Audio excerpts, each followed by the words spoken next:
I'm just here with, this is Tiara Hicks. She'll be our guest speaker for the day, and there'll also be no Kahoot for attendance. Didn't get one. So just give her your undivided attention. Please keep off your phones and pay attention, and we'll go from there. All right. Hi, everybody. You don't even get credit for this? That really sucks, but thank you for showing up. I appreciate it, especially in this crappy weather we got going on outside. So, do any of you even know what I'm here to represent, what business I own, or anything about us? Me, just me. No, I'm getting some no's. Okay, so I founded Rosebud Coffee House here in Muncie, Indiana. Have any of you ever heard of Rosebud? Yes, there's some smiles, some acknowledgments. Thank you. So yeah, I started Rosebud Coffee House 2 years ago. And they reached out to me and asked me to come here today and give you guys my little spiel and story and how I got started and all the lessons learned and all the good stuff. And I will not be leaning on that. And then give you guys an opportunity to ask me questions and what do you want to know or what do you wish you heard me say, or what does this look like? So this is super informal, very casual. I expect some interaction. I also am very mindful of your time, and we can, sounds like after I'm done, we're done. So we'll be kind to each other, and you'll participate, and I'll let y'all out early. Does that work for everybody? All right, yes, I figured we had some buy-in.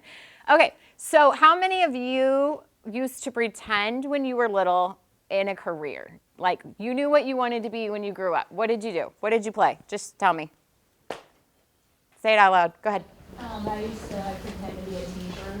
Pretend to be a teacher. Loved those books and chalkboards and desk and all the good stuff. What about somebody else? I did a lot of Legos and Minecraft. I wanted to be an architect. You wanted to be an architect. Nice. I like that. Anybody else? Yes. When I was younger and I was walking to the airport, I A celebrity. I love it. You were an influencer very early on. Did you put glasses on and go incognito? I should do that now. Like, why don't we enjoy that experience a little bit more? Right. You just gave me a better idea on my next flight. So I used to play businesswoman. I didn't know what an entrepreneur was. I didn't know what you called it. But I would set up a little desk, and this was back in the day of landline phones, and I would have a phone on my desk and paper, and I would direct people, and I just knew I was going to be a businesswoman. So that's what I did. Didn't know I was an entrepreneur, but eventually that's kind of what led to it. So as a kid growing up, I started a lot of little businesses, trying to figure out what was going to be my jam. So dog grooming, babysitting.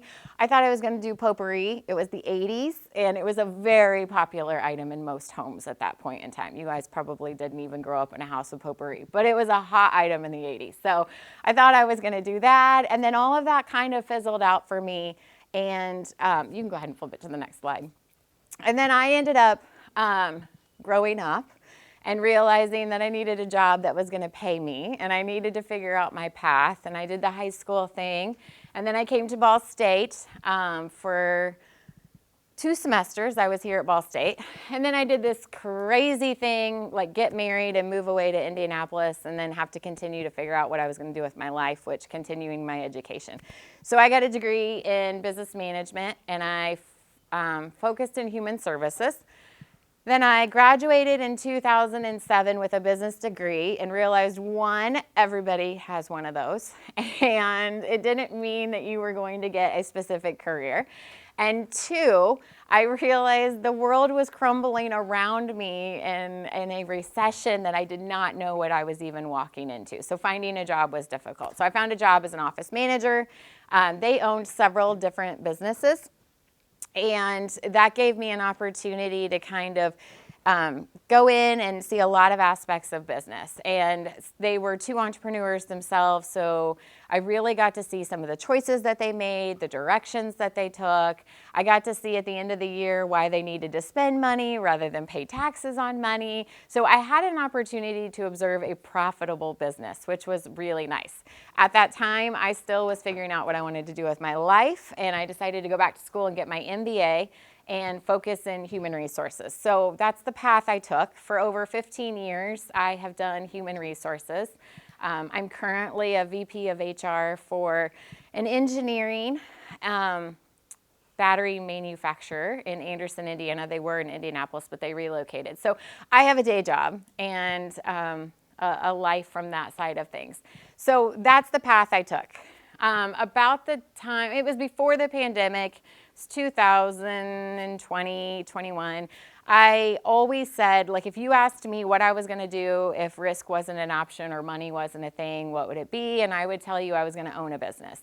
But I had a really hard time defining what that business was going to look like and what I wanted to do. So the other part of the story that I did not share a little bit earlier is that I've had a job since I was 12 years old. I started as a little waitress in a mom and pop restaurant, kind of running every position, did that till I was 18. Then going to college, I decided to treat jobs like previews into the workforce. So what did I want to do? Okay, I'm going to go be a bank teller. Okay, I'm going to go be a hostess at the Roadhouse. Okay, I'm going to go be an admin for an operations guy. And I'm just going to figure out what it is I think I might want to do and what I want to pursue. So I've been in the hospitality industry for a big part of my life, starting at 12 all the way up to 18. Then I was a hostess at the Roadhouse. Then after getting my degree, I went to be an HR director for a franchisee of Texas Roadhouse and Little Caesars Pizza. And then at one point in my career, I was also a chief people officer for a franchisee of Ruth's Chris Steakhouse. So I tell you that little part of the story to tell you that hospitality has been in my blood. I absolutely love it. I love engaging with people. I love providing a service to them, seeing them enjoy an experience, and it was kind of all encompassing. So again, back to the story of trying to figure out what I want to do with my life and what business I wanted to run. And there was this little ice cream shop that had gone out of business in Selma, Indiana. Has anybody heard of Selma, Indiana? Yeah, it's like this little dot before you get to farmland, so it just doesn't get any bigger. It's little towns out towards the country. So there was this little ice cream shop, and it went out of business. And I talked my husband at the time into going with me to call a realtor and checking out this location, and this building was falling in on itself, and the roof literally had a huge hole in it. And he's saying, "What do you see here? What do you think?" And I'm like, "I don't know, maybe like a little coffee shop, a little cafe, a little something. We'll pull it together." He did not buy the dream, but he supported me in whatever it was I wanted to choose. So that kind of led me to the path of maybe this is real. Maybe this is something that I want to do and want to pursue. So you can flip it to the next slide. So I'm big on pictures and no words. We're just going to keep it short and simple. So I had this dream. I started to kind of build on this dream. I knew I wanted to own my own business. I knew that I wanted to do a coffee shop. Through my HR career and all my traveling, my favorite thing to do was to go visit these coffee shops. And I would take pictures of menus, and I would take pictures of seating, and I would just anything that I thought was interesting when I would go, whether it was in Minnesota or Arkansas or Florida or California or wherever I was just gathering data all along, but I didn't know what I was gathering it for. So fast forward, my shop with a little hole in the ceiling that I think might be a real thing. I then decided, okay, if I'm going to find a location and I got to go ask for money, I have to put a real business plan together. And I have to figure out what the heck I'm calling this place. So this picture is because that's my grandpa, and he passed away like 11 years ago. So he never saw this come to fruition, but his nickname was Rosebud. So I knew in kind of memory to him that I wanted to play something along with that. So I went with his nickname, and I went with Rosebud. And part of the reason that he's so significant to this story is because he is the one who fostered my love for going out to eat and the hospitality and the experience. And anytime you came over to his house, he would ask you if you wanted to come in and sit around the kitchen table and have a cup of coffee. So so much of what he instilled in my life growing up that I enjoyed and wanted to do, I wanted to create that same type of environment and atmosphere in Rosebud. So if I'm going to name it after him, I have to honor him in the right way and make sure that I kept that going. I don't know what my next slide is. You can hit it. There you go. So one thing that, you know, you get a name and then you have fun and you get a logo. And I don't know, some of you are artsy and crafty and maybe you came up with the logo first. That is not me. I am not an artsy crafty person. I know what I like and I know what I don't like, but I don't know how to create it. So I went out there to some of these websites where you can hire freelancers, and I had them come up with the design. And so he also loved yellow roses. So I knew I had yellow roses, I had yellow in mind, and I knew it was going to be Rosebud Coffee House. And then that's kind of what we did together. So then they come up with a logo. So this is all the fun stuff because you've barely spent any money, and this is just all that creative. Who cares? It's what you like. You're not getting anybody else's opinion through this process. So I have that, and then I start building a business plan. And I have to tell these people who might be investors in me or who might loan me money, how on earth we're going to make our money back. I have to tell them what I'm going to do with this space. In this little building with a hole in the ceiling, one thing that was unique about it is I was going to present to the town of Selma, to their town council, because I was going to ask them to buy me the building. So it was like $60,000. I had no money. I wasn't planning on starting a business. This was all just kind of falling together as it went. And so I had to present to them my business plan of how I was going to make money in this location and also pay them back because I wanted them to buy it and then lease it to me so that then I would be able to have this space. So I put all of that together. They said to talk to you about our partnerships because I don't know of anybody who can do it all alone. Whether it's your family, whether it's your friends, whether it's business associates that you have, whether it's loans, whether it's a graphic designer to make you something, it requires partnership through the entire part of this process. And that is something that was really hard for me to do because I'm very independent. I do everything on my own. I control everything. I'm a control freak. And you want me to trust these people with my dream and my baby, and what are you talking about here? So these were some really key partners to this part of the story. So I'm at the town board of Selma, and I'm presenting to them why they should buy me this building and why they need a Rosebud coffee house in their little town. And I'm going through this business case, and Ted Baker from the Innovation Connector shows up to this meeting. And he walks up to me, shakes my hand, says, "Hi, my name is Ted. If this doesn't work out, I have a couple of other ideas for you."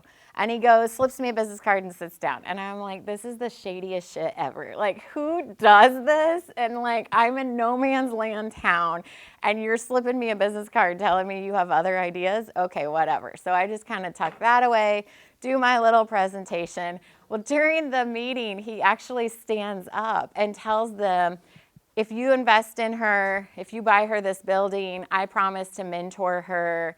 I believe in her. I've never met him before. I have no clue who this guy is. Do any of you know Ted Baker? Yeah. So you're like, you totally get that I'm just like, okay, sure, great. Yeah, all right, we'll do this. Listen to him, you know, if it makes you invest in me. So long story short, the town of Selma agrees to buy me the building. But unfortunately, upon further investigation of getting contractors in there, figuring out how much it was going to cost to remodel the space, what my total investment was going to be. So remember I told you this is like no man's land, and literally the next town is like Parker City, and then it's farmland, and then it's like Ohio. So like nothing, right, along this path. It was going to be over $100,000 for this little bitty building that I was going to own. And I decided that was a terrible investment. I would never get $100,000 back in this little bitty town of no man's land, and this wasn't going to work out for me. If any of you live in Selma, I do too, so I can talk shit about it. It's nothing personal about it. I live there too, so I feel like it gives me a little bit of room. So anyway, $100,000, this isn't gonna work. I've got a dream, I've got a business plan, and I'm really wanting my dream to come real now because I've presented it and I've gotten good feedback and I feel like it's getting momentum. So Ted Baker from the Innovation Connector, remember the slip me the business card, he has an idea for me. I call him up and I was like, let's hear your idea. Like, give it to me. And he says, the 812 Coalition and Open Door Health Services have come together. They've bought a building at the corner of Hoyt and Memorial. They were going to put a medical facility in it, but unfortunately the building is too small. They want a coffee shop or a restaurant of some type to go into this location, and I think you would be the perfect partner for them. So he sets up a meeting with me. I present my idea of a business as well as 2 other businesses presented their ideas. They selected me, so I now had new partners that I was getting into business with that I had no clue about. So Open Door is my landlord. They own the building. They gave me keys and told me I could start remodeling. And I'd signed nothing. And so in HR, I always tell everybody it's not real until it's in writing. And don't believe somebody verbally telling you anything. And I had to believe somebody verbally that this was going to happen because I did not actually sign a lease until about 30 days before my business opened.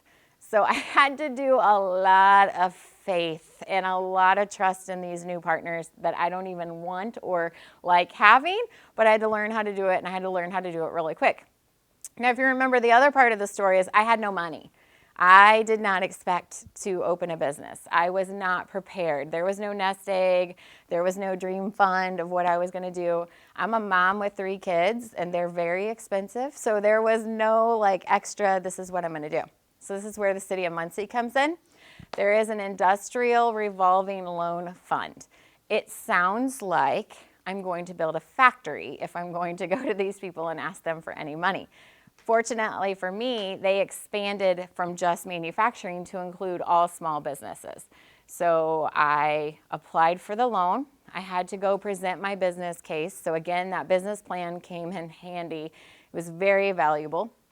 Also with the Innovation Center, there was a small business group within it that would offer free support and help to any entrepreneurs. So there was a lot of value in that partnership, just besides Crazy Ted.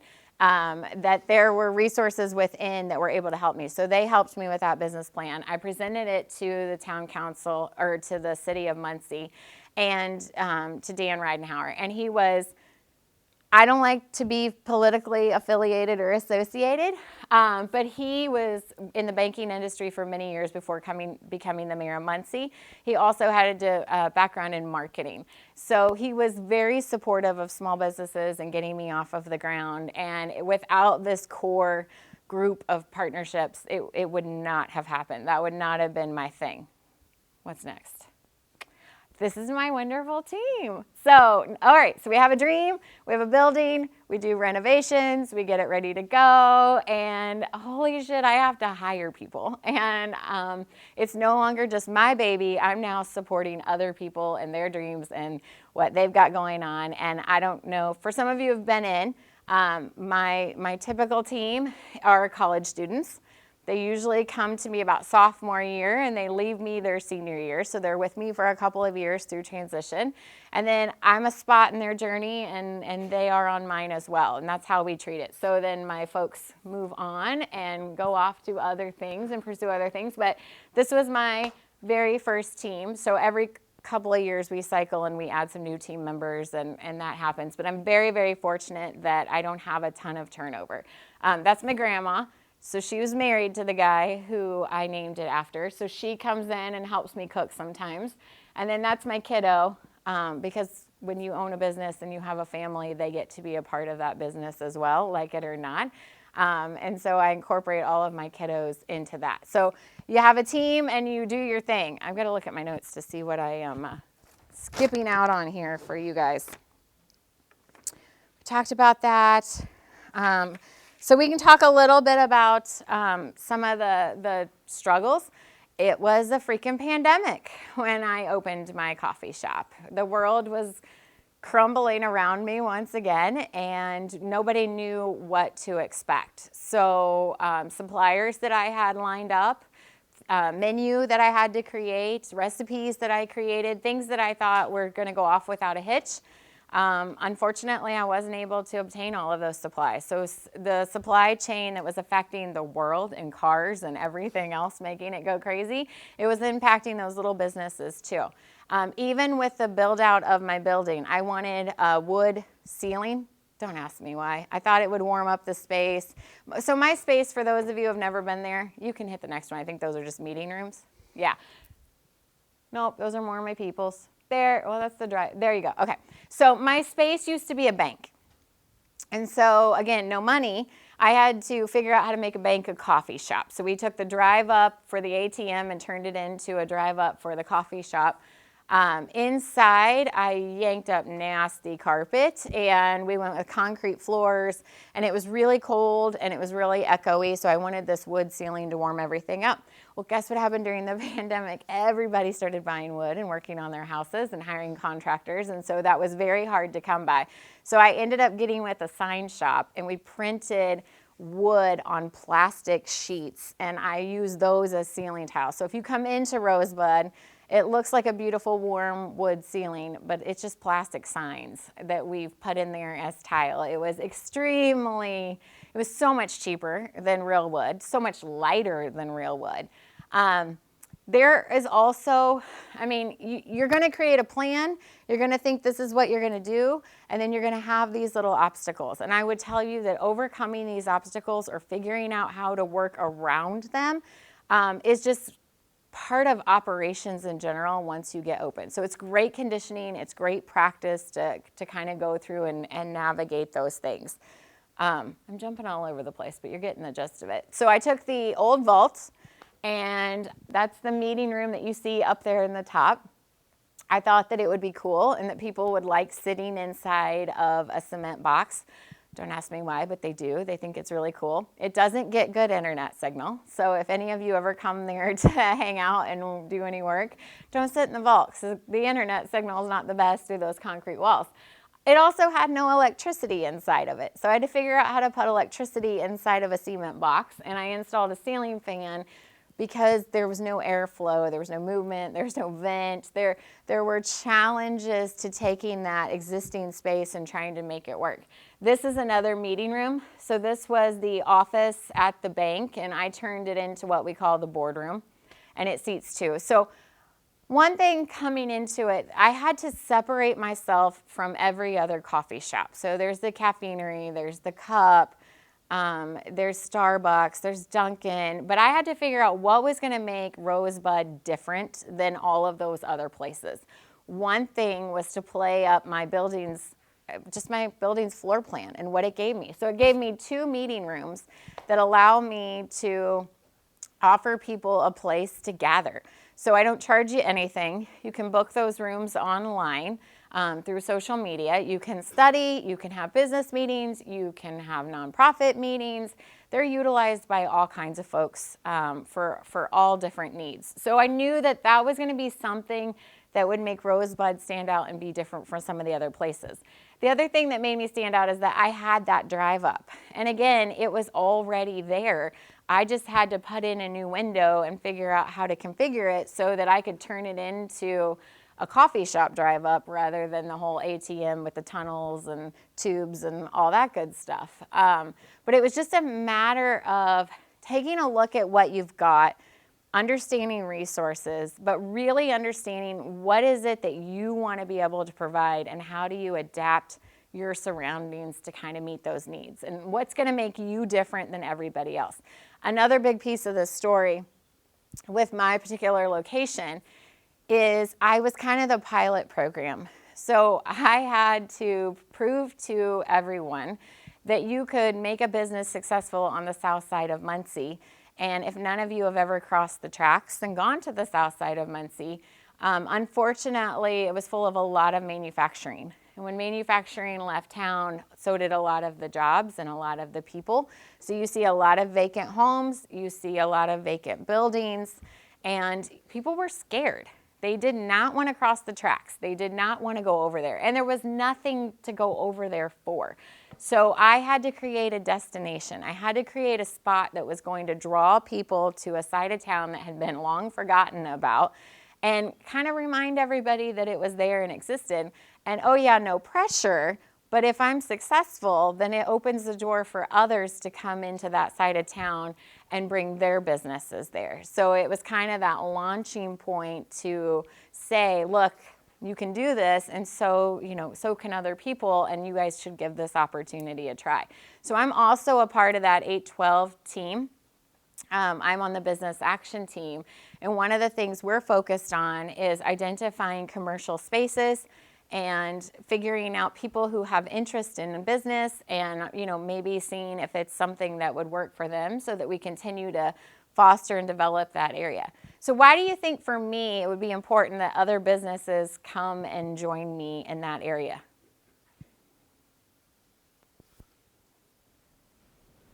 Anybody got a yes? Like if more places go over there, then you just get more like traffic in Right. general and more traffic, more people, more business. Absolutely, yeah. It changes perception, so that now Yep. people aren't able to check. Yep, it gives you a destination, it gives you a purpose more than just Rosebud. Your other business might draw you there, so it's sharing that community. Another thing I run into is like Black Friday. Everybody says, why aren't you open? Because where do you come shopping near me? There's nowhere to come shopping. Like you come get your coffee and then you head back to the other side of town again. And it's inconvenient. And so a lot of people don't come. Downtown is booming during that time. Small Business Saturday, all those kinds of things. I had to learn what my customer base needed or what I was able to supply to them and then shift my operations to support, like when are the people going to be there? That's when I need to be open. My hours. So I am open from 6 a.m. to 4 p.m. Monday through Friday, and then Saturday I'm open 9 to 1. Everybody gives you opinions about when you should be open because of when they want coffee. So everybody tells me I need to be open later in the evening. You all might drink coffee later in the evening, but from the hours of 3 to 4 o'clock, my last hour of being open, I might do $50. Do you think $50 is enough to encourage me to be like, yeah, I'll stay open another couple of hours? No, you all stop drinking coffee at 2 o'clock and you just want me to stay open later to use the room or other things, which might not be a bad spinoff if I offered dinner or, other things, but I'm not adapting my business model in order to accommodate that. And you have to make those kind of decisions all the time to say, this aligns with the core business that I want to provide or the core service. So yes, it's a great idea and I'll implement it. Or no, that doesn't really make a lot of sense for my business, but thank you for the suggestion. I'm not real good at thanking people for their suggestion. You get a lot of feedback and a lot of opinions when you open a business. I used to have a suggestion box, and one of my favorite days in the whole wide world is when I threw it away. Because it was nerve-wracking to get all of that feedback and know that they saw a snippet of your business and they're giving you an idea based on their perspective, but they don't know the behind the scenes. Now, on the flip side of it, I could be missing out on some really good ideas, but I can just tell you that my anxiety did not allow that program to continue. Like, it drove me nuts all the time getting negative feedback or changes or things that could be done differently. I took it away, and I'll tell you this, they will still find you and they will figure out a way to give you this feedback whether you ask for it or not. So they have Google reviews, they have Yelp, I have an email address, they have a contact us on our website. Plenty of people still give me feedback without that suggestion box. So if I gave you one little nugget of don't do it to yourself, don't do that. Don't put up a suggestion box and ask for that feedback because people will give it to you anyway. You are good to go there. We talked about the partnerships, the consequences. So consequences, and the one thing I wish I knew. So consequences. I work a full-time job. I'm a mom of 3 kids. I am now divorced. It is not because of my business, but I can't say that isn't a part of it. Is This is like another child or responsibility. I don't get to turn it off. So I leave there. So I go every morning at 5:45. I open the coffee shop and I work it till 8 o'clock. At 8 o'clock, all of my staff arrive, hopefully. And I get in the car and I drive to Anderson where I go be a VP of HR for the day. And then at the end of the day, I get a text that says, hey, we need milk at the shop, or hey, the toilet wouldn't stop running, we need to call a plumber, or whatever is going on at the shop. So I plug back into that mode, and then I go home, and then I am mom for a little while, and then I go to bed, and then we start all over again. And because I get up if I'm there, I get up at 4:45 every morning, so I go to bed fairly early. So it has made a damper. So you make sacrifices in order to make your dreams come true. And for people, those sacrifices look different. For me, I was so blessed that it wasn't a financial situation. I was able to get loans. I was able to have a profitable business that can make those loan payments, and it does well. What I sacrifice is my time and my mental space, because I have to flip brains and go back and forth. And so that's one thing that I don't think that I took into consideration, was that aspect of it. My last thing I will leave you with the whole entrepreneurship is I went into it thinking, oh my gosh, I'm going to be so free. I'm going to be able to do what I want, say what I want, show up what I want, wear what I want, offer what I want. Like, the choices are endless. This is going to be amazing. What I learned about entrepreneurship is it's flexibility, not freedom. So I can go get my hair done whenever I want, or I can take a call, or I can wear whatever I want, or whatever that looks like. But I am still responsible and chained to this business during its core hours. When I go on vacation, I have an app on my phone that shows me sales. I'm looking at it. I'm looking at staffing. I'm knowing that if I'm not cutting people when sales are down, I'm not going to be making any money. I know when it's up that things need to be ordered, supplies need to be ordered. So I think my one takeaway from you that I wished I would have known that I didn't know is that it is flexibility. It is not freedom. That's my nugget of wisdom for y'all. Okay, your turn. Ask me questions. All right, back row. Okay. With the freedoms that you said that you don't experience, what would you say is something that you don't get? Like, what type of freedom would you not get, but more flexibility as well with? Okay, tell me again. What freedoms do you not get with entrepreneurship or owning your own business? So, freedom, I guess it all depends on kind of how your mind never shuts down. This is your business. You are responsible for it 24/7. You can have a manager, you can have a supervisor, but ultimately it's your name, it's your brand, it's your reputation. You're going to get comments from a customer where they were unhappy about their latte, and so you jump in and you're trying to like solve the issue and try to figure out what it is. You go on vacation. And I might be in Miami or somewhere else, which a lot of entrepreneurs don't get to go on vacation. So I'm very blessed that I have an amazing team who holds down the fort that allows me that freedom to go on vacation and to get away. But you're checking your sales, you're making adjustments, you're responding to emails and inquiries.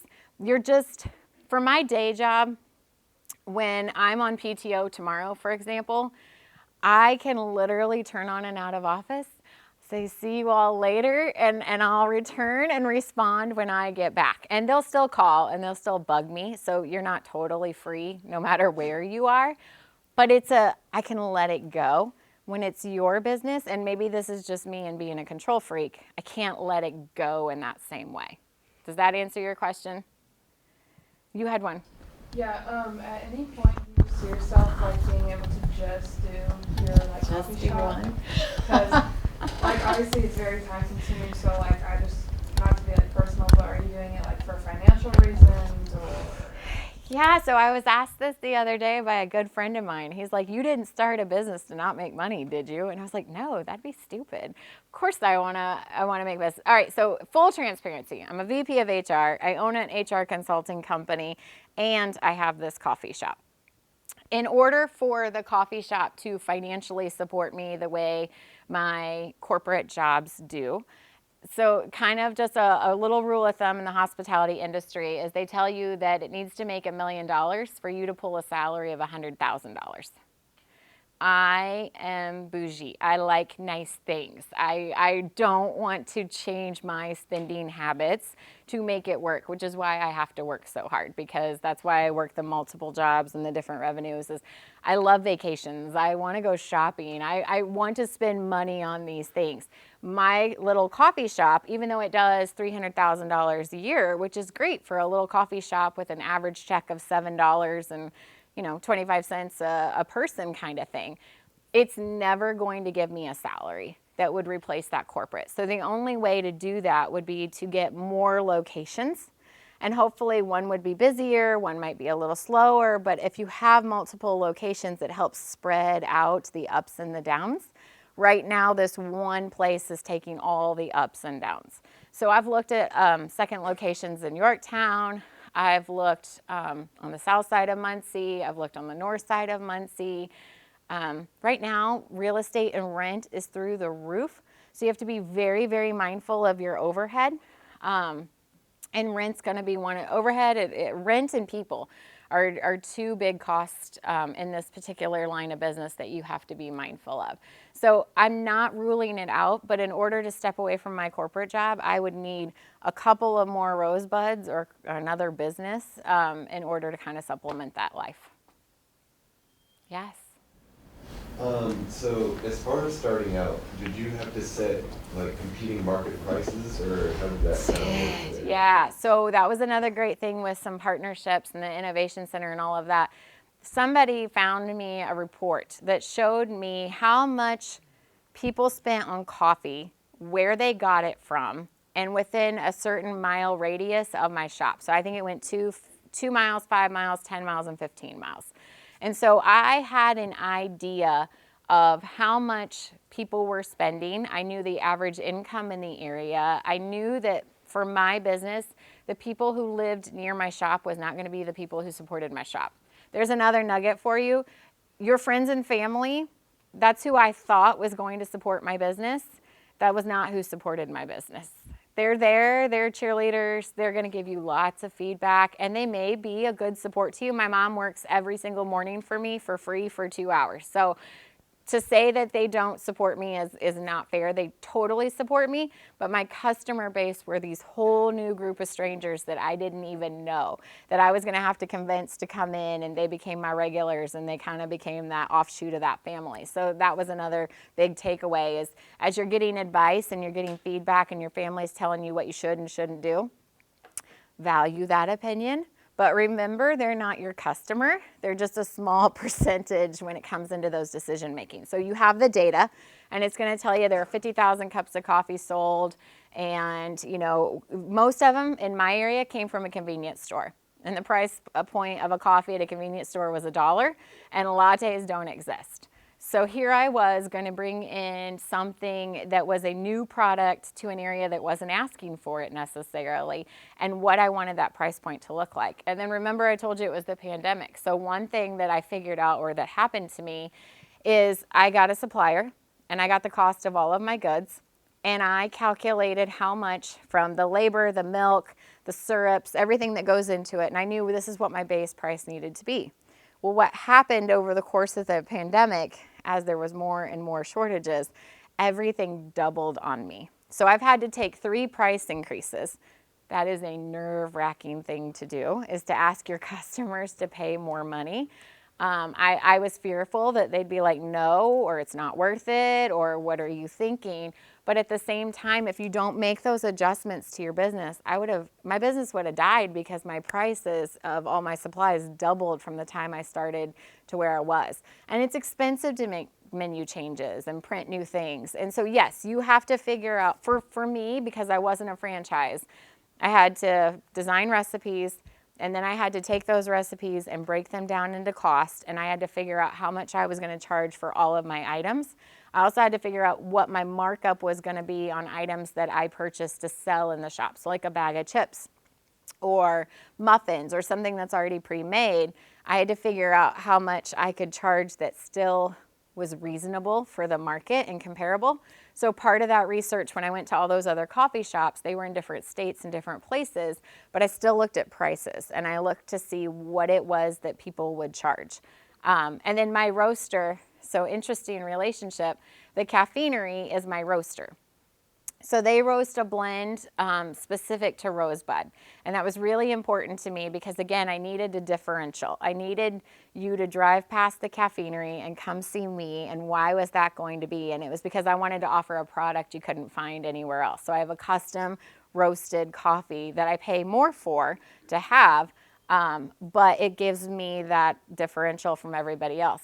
So long story to say, Frank was also very helpful because the caffeinery has been open for 6 years and he has gone through a lot of this and kind of a mentor type thing. And so I also can compare to his prices. It's another shop that's pretty close to mine.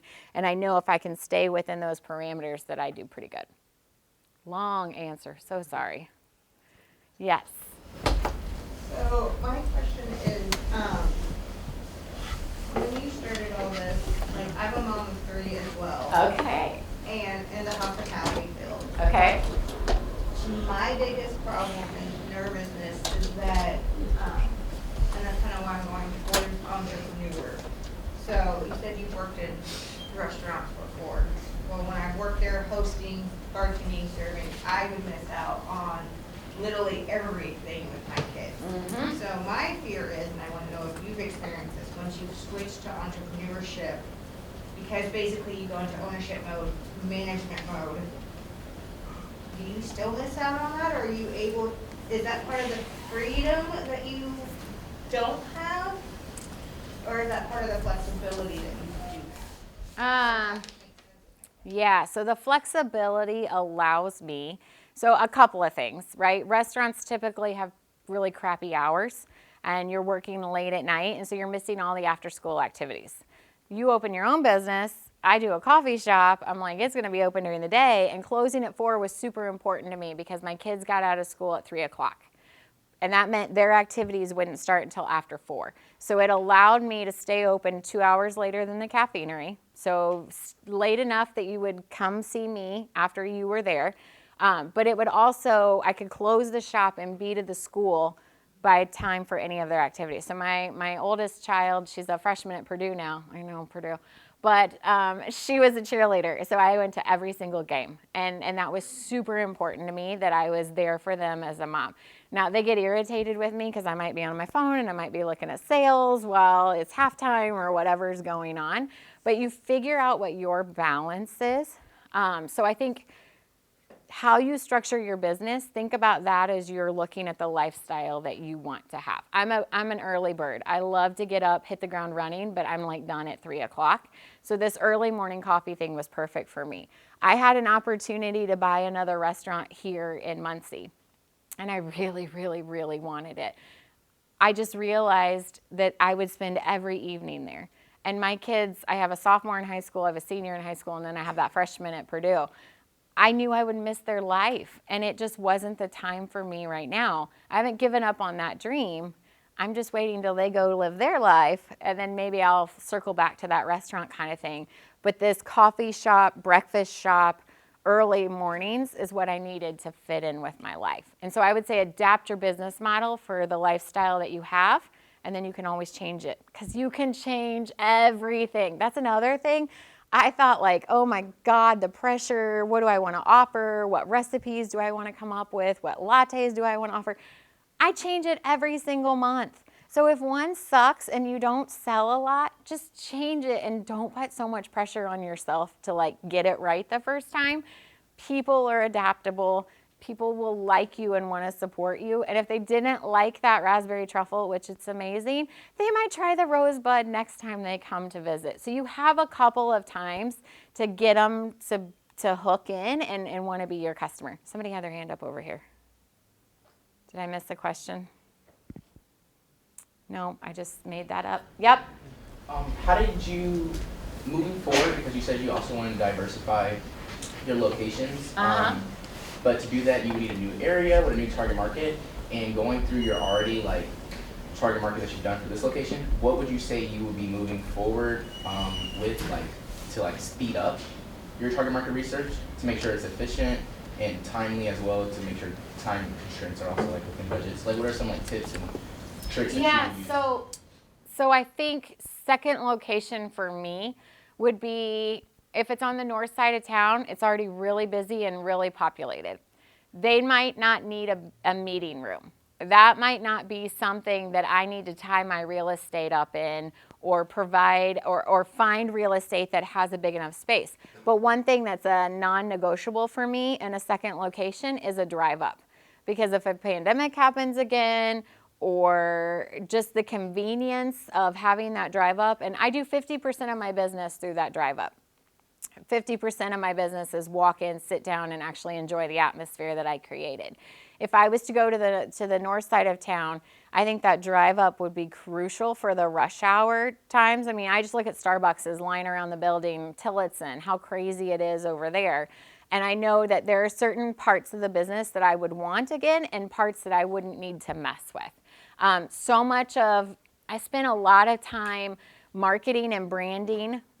So my whole thing in this location was breaking down barriers and getting people comfortable coming in. They didn't want to order a venti or a tall. So we have small and we have large. We offer 2 sizes. We simplify the process. Today, somebody came through the drive up and ordered a caramel mocha. So you would have made them what? Don't act like you don't speak Starbucks. What's caramel mocha? Chocolate caramel latte, right? I said to my barista, she doesn't want chocolate. And she goes, what? She ordered a caramel mocha. I'm like, she doesn't know what she wants. I'm telling you, she wants a caramel latte. So when the car pulled up, she said, great, you wanted chocolate and caramel in that, correct? No, I don't want chocolate. Well, you ordered a mocha. So there is all kinds of education and training in my particular location now that we have to do. I went into it thinking everybody spoke Starbucks and everybody knew how to order and everybody knew how, what they were looking for. That was not it on the south side of town. I had that learning curve because they didn't have that Starbucks. Not for everybody. I'm simplifying it to say that is something that I would assume going into the north side of town, I don't have to do as much education to my consumer. And so you can look at it as more quick service rather than the amount of time I have to spend on each transaction. Does that make sense? Yeah. But the data is not going to change. The number of people buying coffee and the mile radius, because Muncie is so small, that's not really going to change. It would only go up if I was to go to a more populated part of town. So I know those, it's more of the changes you would make to the location and what's important. So, like, especially like when you first started up, I know you commented already about like having the coffee shop but yet your corporate building. And I don't personally know, like, I'm not trying to like get too personal. Okay. But would you? No do you think TMI, I won't that- tell you too much. Well, I was gonna say, do you think that sometimes you stay there also for like the security? Because I know like hospitality stuff does not offer, like a lot of jobs don't offer insurance. Yeah. And like versus, so like benefits versus for the corporate benefits versus Yep. like you just, and starting up it's hard to get able to have benefits Yes. and offer benefits and stuff like that. Yeah, so I hung on to my day job like a lifeline because it was income, it was benefits, it was paid time off. It was things that my small business wasn't going to be able to offer or have. What happened to me in my job that I had when I opened this coffee shop is it was a pandemic. We went fully remote. So I worked from the coffee shop doing my VP, or I was a chief people officer at the time. They scheduled a meeting with me one day in April and fired me for poor performance, and it was not documented. They had just bonused me. I had just rolled out a diversity and equality and inclusion plan. I had just gotten the staff to return, like 95% of them to return after a pandemic. I had crazy success, but they said something was distracting me. And then her parting words to me were, I wish you would have been as honest with me as I was with you, because she found out that I opened the coffee shop. So she fired me for opening the coffee shop. So this lifeline I'm hanging on to, this security that I thought this was going to be, ended up ending like that. I mean, everything was shut off. I lost all the benefits. I didn't get paid out anything. I didn't get a severance. My world just upended. And so because of that, I pivoted and I started an HR consulting business. And thank God it was the pandemic and a lot of people were recruiting. So I started getting gig jobs, recruiting and filling positions and getting some money coming in. And at the time I had a spouse who had the benefits and I had that flexibility. If my new job, which they do know about the coffee shop, was to shit can me in the same manner, I don't have that anymore to fall back on. So it definitely has an impact. But being in HR, I will tell you that working for someone else is false sense of security. At any point in time, they can decide that they no longer need your services or that you're no longer meeting their needs, and they can fire you. And so you think that there's a certain amount of security working for someone else, but to be really honest with you, the most security you have is working in your own business, because you're controlling the cash flow, you're controlling the schedules, you're controlling so much of it that you know that that's actually stable and secure. When you work for somebody else, there's so much out of your control and that you don't even know about. Any more questions? I promised you all you could leave, but yes. Was it difficult to decide what business to get into and what to settle on? Yes. I just kind of fell into it. What did I enjoy? What did I think I was going to be good at? What was my experience? And how could I apply that to my own business to use that success? And then do your market research, get your data, figure out what it looks like. I scrapped a lot of business ideas along my little journey that weren't going to pan out.